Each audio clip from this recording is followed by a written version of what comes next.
PSC പരീക്ഷകളിൽ റിപ്പീറ്റായി ചോദിക്കുന്ന പര്യായപദങ്ങൾ പരിചയപ്പെടാം. നദി, സരിത്ത്, തടിനി, ധുനി, തരംഗിണി, ആപക. നദി, സരിത്ത്, തടിനി, ധുനി, തരംഗിണി, ആപക.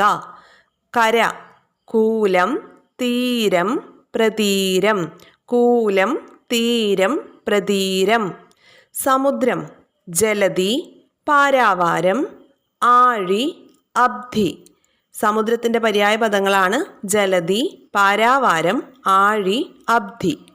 പർവ്വതം എന്നതിൻ്റെ പര്യായപദങ്ങൾ ഏതൊക്കെ? നഖം, ഗംഗയുടെ ഗായാണേ. നഖം, അചലം, അദ്രി, ഗിരി, ശൈലം. നഖം, അചലം, ചലിക്കാത്തത് എന്നർത്ഥത്തിൽ അചലം. അദ്രി, ഗിരി, ശൈലം. നഖം, അചലം, അദ്രി, ഗിരി, ശൈലം. വനം എന്നതിൻ്റെ പര്യായപദങ്ങളാണ് കാനനം, അടവി, ആരണ്യം, ഗഹനം. കാനനം, അടവി, ആരണ്യം, ഗഹനം എന്നെല്ലാം അറിയപ്പെടുന്നത് വനമാണ്, അല്ലെങ്കിൽ വനത്തിൻ്റെ പര്യായപദങ്ങളാണ്.